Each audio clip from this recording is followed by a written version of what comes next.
जय हिंद, वंदे मातरम, राम नाम सभी प्यारे मित्रों को। आशा और उम्मीद करता हूँ आप सभी बहुत ही मस्त और ज़बरदस्त होंगे। तो चलिए हम बात करते हैं बिहार डीएलएड एग्ज़ाम प्रिपरेशन की तैयारी करते हैं और प्रीवियस ईयर में पूछे गए सारे उन क्वेश्चनों का एनालिसिस करते हैं जो आने वाले एग्ज़ाम के दृष्टिकोण से काफ़ी महत्वपूर्ण हो सकते हैं। और बात कर लेते हैं यह जो है एग्ज़ाम, ये सिर्फ डीएलएड से संबंधित नहीं, बिहार आईटीआई हुआ, बिहार बीएड हो गया, बिहार बीएड हुआ, उसके बाद बात कर लेते हैं पारा मेडिकल एग्ज़ाम हुआ, आईटीआई हुआ। जिस भी एग्ज़ाम में रीजनिंग पूछे जाते हैं उन सारे एग्ज़ाम के लिए काफ़ी मोस्ट इम्पोर्टेंट हो सकते हैं। तो चलिए हम बात कर लेते हैं। भूमि जो एक या एक से कम कृषि वर्ष के लिए खेती के बिना छोड़ी जाती है उसे डैश के रूप में जाना जाता है। उसे हम बात करते हैं किसके रूप में जाना जाता है, वर्तमान प्रति भूमि के नाम से जाना जाता है। वहीं बात करते हैं राष्ट्र संघ किस संधि द्वारा बनाया गया था। राष्ट्र संघ की बात करते हैं या किस संधि के द्वारा, वर्साइक संधि के द्वारा बनाया गया था, ये ध्यान रखना है। अल्लूरी सीताराम राजू कौन थे? अल्लूरी सीताराम राजू सारे के सारे 10th लेवल के क्वेश्चन है, ये ध्यान रखना है। आंध्र प्रदेश का आदिवासी नेता थे, ये ध्यान रखना है। भोपाल गैस त्रासदी में किस गैस का रिसाव हुआ था? मिथाइल आइसोसाइनेट का हुआ था। 3 दिसंबर 1984 में हुआ था, ये ध्यान रखना है। मध्य प्रदेश भोपाल में, ये याद रखना है। वहीं बात करते हैं नेक्स्ट की, राउल जारू कहता है जारू जेलेस्की किस देश के राष्ट्रपति थे? जारू जेलेस्की की बात करते हैं, यह जो है पोलैंड के राष्ट्रपति थे, ध्यान रखने हैं। अब बात करते हैं निम्नलिखित में से कौन एक खाद्य फसल नहीं है? तो खाद्य फसल नहीं है तो आप सभी को पता ही कपास जो खाद्य फसल नहीं है, बाकी खाद्य फसल है। ये है रबी फसल, चावल है खरीफ फसल, मक्का भी खरीफ फसल, ये ध्यान रखना है।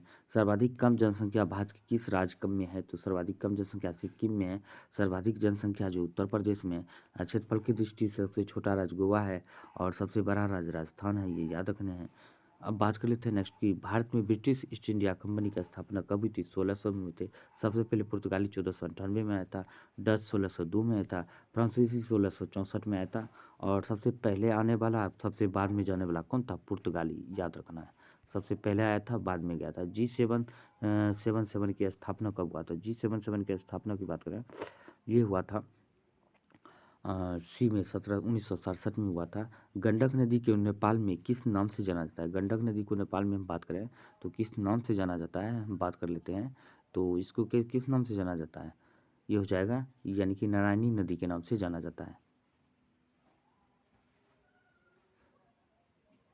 इसका जो हम बात करें तो 74 का ये डी हो जाएगा, 1964 होगा, 67 नहीं होगा। G7 की स्थापना की बात करें तो क्या हो जाएगा? 1964 में हो जाएगा। अब बात करते हैं नेक्स्ट की,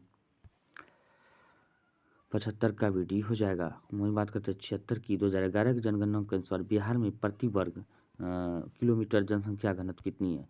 तो 2011 की जनसंख्या 1106 है।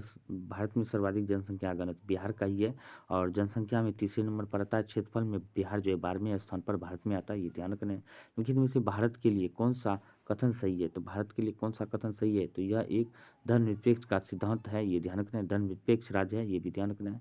और सर्वोच्च न्यायालय में न्यायाधीशों की कुल स्वीकृति संख्या कितनी है? अभी है 33 प्लस 1, 33 अन्य न्यायाधीश, 1 मुख्य न्यायाधीश, यानी कि 34 है। तो राइट आंसर ए हो जाएगा। वही बात करें राणा प्रताप सागर बांध कहाँ पे है? रौसे, राणा रौसे, राजस्थान, ये पे इसे भी याद रखना है, डी हो जाएगा। अब बात करते हैं आधुनिक युग में प्रत्यक्ष लोकतंत्र कहाँ है? आधुनिक युग में जो हम बात करते हैं विश्व का एकमात्र प्रत्यक्ष लोकतंत्र स्विट्जरलैंड है, ये हो जाएगा, ये ध्यान रखना है। भारत में जो है प्रत्यक्ष लोकतंत्र नहीं है, ये ध्यान रखना है। संविधान के अनुच्छेद 48A का संबंध किससे है? तो 48A का संबंध की बात करते हैं वन जीवों तथा प्राकृतिक संसाधनों के संरक्षण से है, ये ध्यान रखना है। अब बात करते हैं नेक्स्ट की, अब बात कर लेते हैं पहला संथाली जिसने अंग्रेजों पर हथियार उठाया था। पहला संथाली था जिसने अंग्रेजों पर हथियार उठाया था, तिलका मांझी बाबा था, ये ध्यान रखने तो इसने उठाया था। बिरसा मुंडा ने मुंडा विद्रोह में भाग बिरसा मुंडा ने किया था। मुंडा विद्रोह संबंधित बिरसा मुंडा है। सिद्धू कानू संथाल विद्रोह से सिद्धू कानू, ये ध्यान रखना, दोनों जो है संथाल विद्रोह से संबंधित है। 1855-56 में हुआ था, ये ध्यान रखना। पंचायती राज का वर्णन संविधान के किस अनुच्छेद में मिलता है? 40 में, भाग 9 में और अनुसूची 11 में मिलता है, ये ध्यान रखना है। पंचायती राज में कुल 29 विषय शामिल है, ये भी याद रखने हैं। वहीं बात करते हैं वर्ष 1948 में जर्मनी की मुद्रा का नाम क्या था? 1948 में जर्मनी की मुद्रा की नाम की बात करते हैं डाइचे मार्क था, ये ध्यान रखना है। अब बात करते हैं लक्ष्मी सागर झील कहाँ पे है? लक्ष्मी सागर झील की बात करें तो ये कहाँ पर है? तो ये पे दरभंगा में लक्ष्मी सागर झील। कांवड़ पक्षी अभ्यारण्य की बात करें, कांवड़ पक्षी झील की बात करते हैं बेगूसराय में, ये ध्यान रखना है। अब बात करते हैं आज के लिए इतना ही, मिलते हैं अगले वीडियो में, तब तक के लिए जय हिंद जय भारत।